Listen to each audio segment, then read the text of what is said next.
বাবু, আমার না আদর লাগবে। এখন এখন তো অফিসে যাচ্ছি। তাতে কি, অফিসে যাওয়ার সময় কি আদর দেওয়া যায় না নাকি? দেয়া যায়, কিন্তু এখন তো আদর দিতে গেলে অন্য কিছু হয়ে যাবে শোনাবো। হলে হবে, সেটা তো তোমার বউয়ের সাথেই হবে। আমি তোমার 10টা না 5টা না একটা মাত্র বউ, তার সাথে তুমি উল্টাপাল্টা কিছু করতে পারবে না বলো জান? আর হলে সমস্যা কি বলো? না, সমস্যা নেই, কিন্তু এখন যদি এমন কিছু করি তাহলে আজকে আর অফিসে যাওয়া হবে না। তুমি আমাকে ছাড়বেই না, তখন কি হবে শোনাবো। 2-1 দিন অফিসে না গেলে কি এমন ক্ষতি হয়? হ্যাঁ, বউয়ের সাথে একটু সময় কাটাতেও তো পারো। সব সময় এরকম কাজ কাজ করে করে আমার থেকে দূরে সরে যাওয়ার চেষ্টা করো কেন বলো তো? কাজটা কি আমার থেকে বেশি গুরুত্বপূর্ণ? হ্যাঁ, 2-1 দিন অফিসে না গেলে কিছু হয় না হয়, কিন্তু প্রায় তুমি এরকম করে আমাকে আটকে দাও। আর তোমাকে কি সময় কম দেই বলো? এমন না যে সাপ্তাহিক ছুটি ছাড়া তুমি আমাকে কাছে টেনে নাও না। প্রায় দিন লাঞ্চ টাইমের সময় তুমি বাসায় আসতে বলো, তখন বাসায় আসলে আর যেতে দাও না। তখন তো তোমার সাথেই থাকি, আর কাজের বাহানা দিয়ে কখনো তোমার থেকে দূরে সরে যাওয়ার চেষ্টা করিনি। তুমি উল্টো আমাকে কাজের মধ্যে রেখেছো। অফিসের বসটা কে ছিল, আমি না তুমি? আমি ছিলাম, তাতে কি হয়েছে? না, তেমন কোনো সমস্যা হয়নি, কিন্তু তোমাকে বলেছিলাম তুমি অফিসের বস থাকো আর আমি যে চাকরি করতেছি সেটাই করি, কিন্তু তুমি সেটা না করে আমাকে এমডির দায়িত্ব দিলে। এখন তো আমার কত দায়িত্ব, ওই জন্য তোমাকে বেশি সময় ব্যস্ত থাকতে হয়। তারপরও তো তোমাকে এত বেশি সময় দেই। আমি অত কিছু জানতে চাই না। আমার মনে হয়েছে বিয়ের পর আমার অফিসে যাওয়াটা ঠিক হবে না। আমার হাজবেন্ড সেখানে ম্যানেজারের দায়িত্ব পালন করবে আর আমি এমডি থাকবো। সবাই কি বলবে? ওই জন্যই আমি নিজেকে অফিস থেকে সরিয়ে নিয়েছি। আমি তোমাকে ভালোবাসার জন্য নিজেকে শুধু অফিস থেকে সরিয়ে নিয়েছি। ভেবেছি বিয়ের পর আমাদের সুন্দর একটা সংসার হবে। আব্বু আম্মু তুমি আর আমি মিলে আমাদের সংসারটা হবে। বিয়ের পর প্রতিদিন সকালে তুমি যখন অফিসে যাবে, আমি অফিসে যাওয়ার সময় তোমাকে টাইটা বেঁধে দিব, তোমার থেকে একটু আদর নেব। তুমি আমাকে বুকের সাথে শক্ত করে জড়িয়ে ধরে বলবে, পাগলি, তোমাকে ভালোবাসি। অফিসে পৌঁছে একটা ফোন করে দিবে, লাঞ্চ টাইমে বলবে তুমি খেয়েছো কিনা। আমি বলবো তুমি খেয়ে আসো, তারপর আমি খাচ্ছি। তুমি খেয়ে এসে আমাকে কল করে দিবে, আমি খেয়ে নিব। অফিসের থেকে ফেরার আগে আমি তোমাকে ফোন করে জানবো তুমি আসতেছো কখন। আমার যদি কখনো কিছু লাগে আমি তোমাকে বলবো, তুমি আমার আবদারটা পূরণ করবে। এর জন্যই আমি নিজেকে বাসার মধ্যে নিয়ে আসছি। অফিসে থাকলে ছোট ছোট চাওয়া পাওয়া আর ভালোবাসাটা তোমার থেকে পেতাম না। তার উপর অনেক বাবা মাই চায় না তাদের ছেলের বউ চাকরি করুক। তাই তোমার আব্বু আম্মুর কথা ভেবেই আমি নিজেকে এইভাবে চাকরি থেকে সরিয়ে আনছি, যেন আব্বু আম্মু আমার বিরুদ্ধে কখনো কোনো অভিযোগ করতে না পারে। আর এখন যদি তুমি বলো এটা আমি তোমার জন্য করিনি, তাহলে আমার আর কিছু বলার নেই। ওই জন্যই তো আমার পাগলিটাকে এত বেশি ভালোবাসি। কচু বাসো, যদি বাসতে তাহলে এখন একটু আদর করতে। তুমি আমাকে আদরে করতে চাও না। যতবার তোমার কাছে আসি, অফিসে যাওয়ার সময় বলি একটু আদর দিয়ে যাও, ততবার তুমি আমাকে দূরে সরিয়ে দাও। তুমি আমাকে কেমন ভালোবাসো সেটা আমার বোঝা হয়ে গেছে। আরে বাবা, তুমি কেন বুঝতে পারো না? এই টাইমে তোমাকে যদি ভালোবাসা দিতে শুরু করি তখন নিজেকে আটকে রাখা সম্ভব না বলো। ওই জন্য এই সময়টাতে তোমাকে কাছে আসতে দেই না, কিন্তু তুমি তো তারপরও বোঝো না। তুমি পাগলের মতো সবসময় আমার কাছে আদর চাইতেই থাকো। চাইবো তো, কারণ আমার স্বামীর কাছে আমি আদর চাই, এতে খারাপের কি আছে? তাছাড়া আমি তো তোমাকে ভালোবাসি বলো। তোমার ভালোবাসাটা পাওয়ার জন্য আমি ব্যাকুল হয়ে থাকি। সারাদিন তোমাকে আমি কাছে পাই না। তাই সকালে যদি তুমি আমাকে একটু আদর না করে যাও, সারাদিন আমার নিজেকে শূন্য মনে হয়। আর কি বললে, আমি পাগলামি করি তাই তো? আমি তোমার ভালোবাসাটা পাওয়ার জন্য যদি আমাকে তোমার কাছে আমাকে পাগল মনে হয়, তাহলে আমি সেটাই। আসলে কি বলতো, ভালোবেসে বিয়ে করেছি, তাই যে জানটাকে এত বেশি ভালোবাসি তাকে একটু দূরে সরাতে পারি না।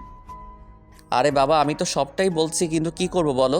কাজের সময় এগুলো করা কি ঠিক বলো? আচ্ছা ঠিক আছে, তুমি কাছে আসো, আমি তোমাকে একটা হাগ করে দিতেছি, কেমন? আর এখন কোনো দুষ্টুমি করতে চাইবে না, বাসায় এসে আদর দিব।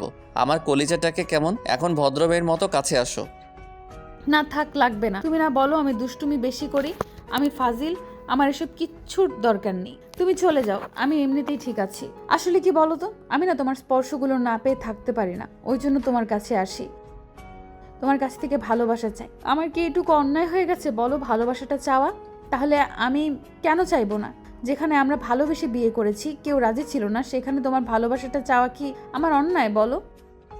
না জান, অন্যায় নয়, কিন্তু আমি তো তোমাকে বোঝাতে পারি না যে অফিসে যাওয়ার সময় যদি হঠাৎ করে এমন কিছু হয় তাহলে তো আর অফিসে যাওয়া হবে না। আর সেটা কি খুব ভালো হবে বলো? ওই জন্যই বললাম তো, আমাকে আদর দিতে হবে না। আমার কোনো আদর চাই না। তুমি যাও, আর শোনো, অফিসে পৌঁছে ফোন দিও। রাগ করে থেকে আবার আমাকে ফোন না করে একা একাই কাজ করতে শুরু করো না। মায়া কথাগুলো বলে সেখান থেকে চলে যেতে গেলেই তখনই মাইন একটা হাত ধরল। সাথে সাথে মায়া নিজেকে ছাড়িয়ে নেওয়ার চেষ্টা করলেই তখনই মাইনকে কাছে টেনে আনলো। তারপর যখনই ওর ঠোঁটের দিকে তাকালো, খেয়াল করলো আজকে মায়ার ঠোঁটছোড়া বেশ গোলাপি লাগছে, যার জন্য ও নিজেকে আটকে রাখতে পারল না। মাইন ওর ঠোঁটের স্বাদ নিতে গেলে মায়া ওকে আটকে দিল। তারপর মায়া ওকে ছাড়িয়ে নিয়ে সেখান থেকে চলে গেল। মাইন অবাক হয়ে গেল আর বুঝতে পারলো পাগলিটা খেপেছে, তাই ভাবলো তোমার রাগ অভিমান ভাঙানোর এখন সময় নেই সোনা বউ।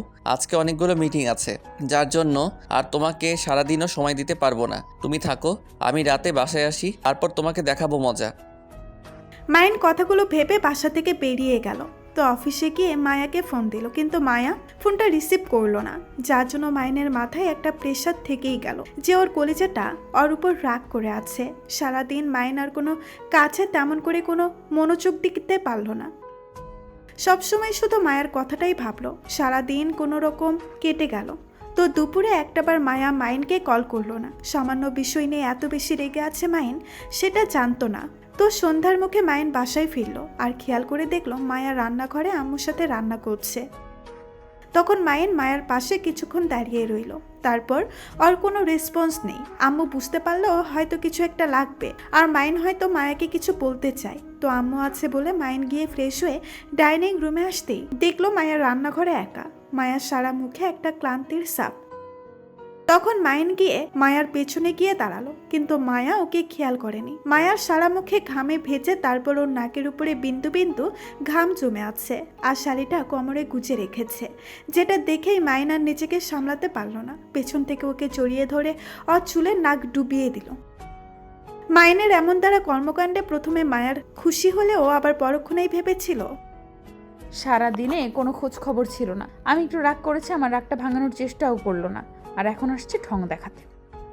কথাগুলো ভেবে মায়া নিজেকে ছাড়িয়ে নেওয়ার চেষ্টা করলেই তখন মাইনকে আরো শক্ত করে জড়িয়ে ধরলো, যার জন্য মায়া চোখ মুখগুলো বন্ধ করে নিল আর কেমন যেন দুই হাতের শাড়িটা আঁকড়ে ধরলো। আর এরকম কর্মকাণ্ডে চুপচাপ করে মাইন বুঝতে পারলো আর এখন আদর চাই। মাইন ওকে অনবরত কিস করতে লাগলো, যার জন্য মায়া চুপ করে থাকতে পারল না। যখনই ওর দিকে ঘুরে ওকে শক্ত করে জড়িয়ে ধরবে, তখনই মনে পড়ে গেল সকালে মাইনের কাছে একটু আদরের জন্য আবদার করেছিলাম, আর মাইন ওকে দূরে সরিয়ে দিয়েছিল।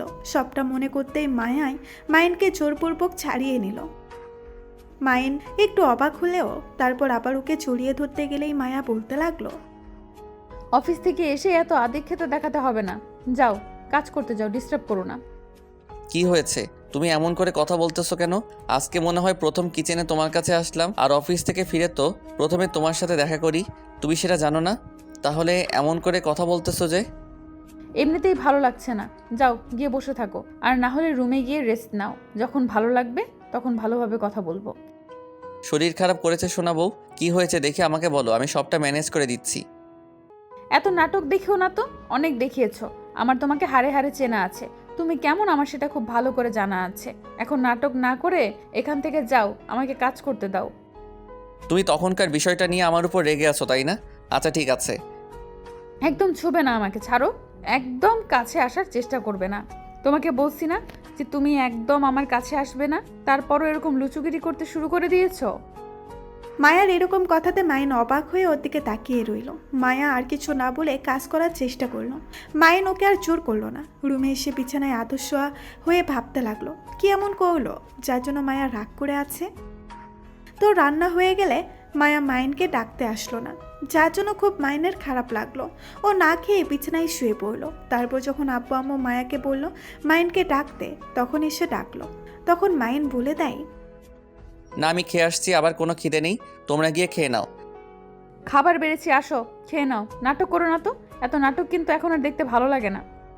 দেখতে ভালো লাগে না তো কি করতে চাও? চলে যেতে চাও তো যাও, এটাই বাকি রেখেছো কেন? তুমি এইভাবে কথা বলতেছো কেন? আর তুমি এমন একটা কথা আমাকে বলতে পারলে মাইন, আমি তোমার মুখ থেকে এমন কথা শুনবো সেটা ভাবতেও পারিনি। আর তোমার থেকে যে এরকম বাজে ব্যবহার দেখবো সেটা আমার কল্পনার বাইরে ছিল। তোমাকে এত ভালোবাসি আর তুমি কি না আমাকে ইগনোর করতেছো? এত বেশি রাগ আমার উপর? আচ্ছা ঠিক আছে দেখাও, আজকে থেকে আমিও তোমার উপর রাগ দেখাবো। মায়া বুঝতে পারল মাইন তখনকার বিষয়টা নিয়ে একটু মন খারাপ করে আছে, তাই ওর একটা হাত ধরলো। আর কিছু বলতে চাপে তার আগেই মাইন ওর হাতটা ছাড়িয়ে নিয়ে তারপর রুম থেকে বেরিয়ে ছাদের দিকে গেল। মায়া আর সেখানে দাঁড়ালো না, ও মাইনের পেছন পেছন ছাদে চলে আসলো। মাইন দাঁড়িয়ে আছে, তখন মায়া ওর পেছনে গিয়ে দাঁড়ালো। মাইন ওর থেকে দূরে সরে যেতে গেল। মায়া ওকে পেছন থেকে জড়িয়ে ধরলো আর বলতে লাগলো, বাবু, তুমি রাগ করে আছো আমার উপর? তাকাও একটিবার আমার দিকে। আমি ভুল করেছি, তার জন্য তুমি আমার উপর রাগ করে থেকো না সোনা। দেখি একটাবার তাকাও না আমার দিকে। না, আমি কারোর উপর রাগ করে নেই। আমার রাগ অভিমান বলতে কিছু নেই। আমার মধ্যে যে কোনো অনুভূতি আছে আমি সেটাই ভুলে গেছি। আরে বাবা, তখনকার জন্য তো সরি।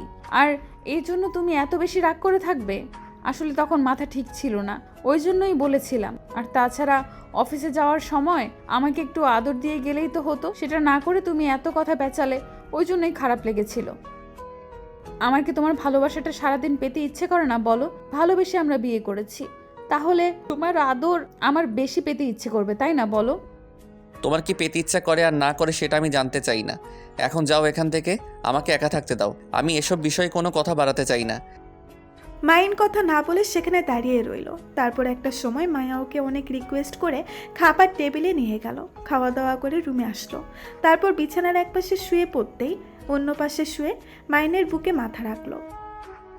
আর এরকম কর্মকাণ্ডে মাইন যখনই ওকে ছাড়িয়ে নিতে যাবে তখন মায়া ওকে শক্ত করে জড়িয়ে ধরলো আর বলতে লাগলো, বাবু, রাগ করে থেকো না প্লিজ আমার উপর।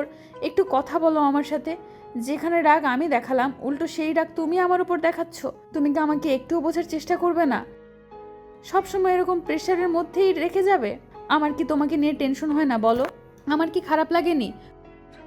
মায়া কথাটা বলে শেষ করতে পারল না। মায়ের ওর মন খারাপ বুঝতে পেরে ওকে আলতো করে জড়িয়ে ধরতেই মায়া ফুপিয়ে কান্না করে উঠল। মায়ার এরকম কর্মকাণ্ডে মায়েন ওকে বুকের সাথে মাথাটা চেপে ধরে বলতে লাগলো, আরে বাবা, কান্নাকাটি করতেছো কেন? কান্না থামাও। আমি বলেছি নাকি আমি তোমার উপর রাগ করে আসি? দেখি চোখের পানিগুলো মুছে দেই। তুমি আমার উপর রাগ করে আছো সেটা তোমার কথাতেই বোঝা যাচ্ছে। সামান্য একটা বিষয় নিয়ে তুমি এত বেশি রাগ করে থাকবে? ঠিক আছে, এখন থেকে আমি তোমার কাছে আর কিচ্ছুর জন্য আবদার করব না। আমি তোমার কাছে কিছু চাইলেই তো তোমার সমস্যা হবে। আচ্ছা ঠিক আছে, আর চাইবো না। চাইবে না কেন? অবশ্যই চাইবে। তুমি না আমার 10টা না 5টা না একটা মাত্র বউ। তুমি না চাইলে কে চাইবে সোনা বউ? এখন দেখি তাকাও আমার দিকে আর কান্না করতেছো কেন? আমি তো তোমার কাছে আছি, বলো। কাছে আছো কিন্তু আদর তো করতেছো না। এই জন্য কান্না করতেছো? আচ্ছা ঠিক আছে, আদর করে দিচ্ছি। শুধু আদর করলেই হবে না, অনেক বেশি আদর করতে হবে, অনেক বেশি ভালোবাসতে হবে। আরে বাবা, বাসবো তো। এখন দেখি তাকাও আমার দিকে। মায়া মুখটা তুলতেই মাইন ওর চোখের পানিগুলো ঠোঁট দিয়ে চুষে নিয়ে তারপর ঠোঁটের সাথে নিজের ঠোঁট ছোড়া মিলিয়ে দিতেই মায়া যেন বেপরোয়া হয়ে উঠল। পাগলের মতো কিস করতে লাগলো। মাইন ওর রেসপন্স দিতে লাগলো, তো ভালো থাক, ভালোবাসা।